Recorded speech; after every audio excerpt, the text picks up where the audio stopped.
What is up, you guys? My name's Joe. This is going to be a presidential debate video, and for those who don't know anything about politics, like me, I dumbed it down for you, and here we go.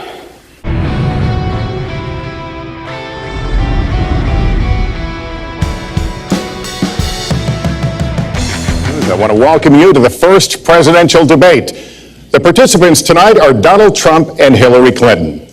This debate is sponsored by the Commission on Presidential Debates, a nonpartisan, nonprofit organization. The commission drafted tonight's format, and the rules have been agreed to by the campaigns. The 90-minute debate is divided into 6 segments, each 50 minutes long.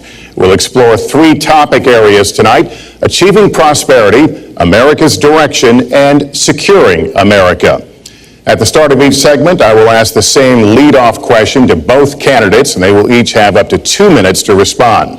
From that point until the end of the segment, we'll have an open discussion. The questions are mine and have not been shared with the commission or the campaigns. The audience here in the room has agreed to remain silent so that we can focus on what the candidates are saying. I will invite you to applaud, however, at this moment as we welcome the candidates. Democratic nominee for President of the United States, Hillary Clinton, and Republican nominee for President of the United States, Donald J. Trump. Cover all the issues of this campaign tonight, but I remind everyone there are 2 more presidential debates scheduled. We are going to focus on many of the issues that voters tell us are most important, and we're going to press for specifics. I am honored to have this role, but this evening to the American people, to the American candidates. I'm really rich. And your positions, as well as your visions and your values. So, let's begin. We're calling this opening segment Achieving Prosperity, and central to that is jobs. There are 2 economic realities in America today. There's been a record 6 straight years of job growth, and new census numbers show incomes have increased at a record rate after years of stagnation. However, income inequality remains significant, and nearly half of Americans are living paycheck to paycheck. Beginning with you, Secretary Clinton, why are you a better choice than your opponent to create the kinds of jobs that will put more money into the pockets of American workers? Well, thank you. Today is my granddaughter's 2nd birthday, so I think about this a lot. More money into the pockets of American workers. You have up to 2 minutes. A friend of mine who builds plants said it's the 8th wonder of the world. They're building some of the biggest plants anywhere in the world, some of the most sophisticated, some of the best plants. With the United States, not so much. Secretary Clinton, would you like to respond? Well, it rewards work and not just financial transactions.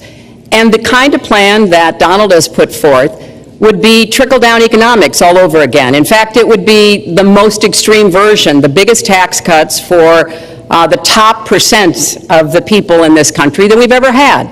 I call it trumped-up trickle-down, because that's exactly what it would be. That is not how we grow the economy. We just have a different view about what's best for growing the economy, how we make investments that will actually produce jobs and rising incomes. I think we come at it from somewhat different perspectives. I understand that. You know, Donald was very fortunate in his life, and you're damn right. He started his business with $14 million borrowed from his father, and he really believes that the more you help wealthy people, the better off we'll be, and that everything will work out from there. I don't buy that. I have a different experience. My father was a small businessman. He worked really hard. He printed drapery fabrics on long tables where he pulled out those fabrics and he went down with a silk screen and dumped the paint in and took the squeegee and kept going.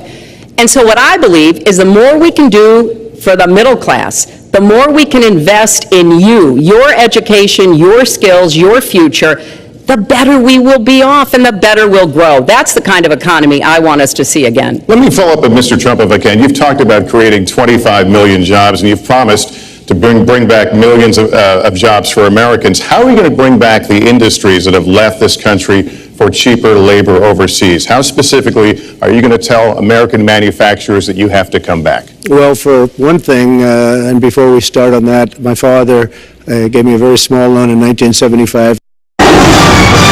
$1 million.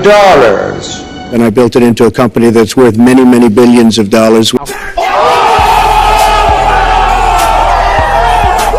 Some of the greatest assets in the world, and I say that only because that's the kind of thinking that our country needs. Our country's in deep trouble. Let me give you the example of Mexico. They have a VAT tax. We're in a different system. When we sell into Mexico, there's a tax. When they sell in automatic, 16% approximately. When they sell into us, there's no tax. It's a defective agreement. It is to Secretary Clinton. Yes? Is that okay? Good. I want you to be very happy. It's very important to me. But in all fairness to Secretary Clinton, when she started talking about this, it was really very recently. Blah, blah, blah, blah, blah, blah, blah, blah, blah, blah, blah, blah, blah, blah.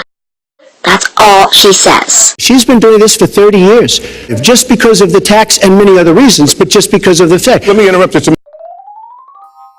And others, politicians, should have been doing this for years, not right now, because... Jerry, I want you to fuck me, Jerry. Fuck me! American manufacturers, how do you make them bring the jobs back? Well, the first thing you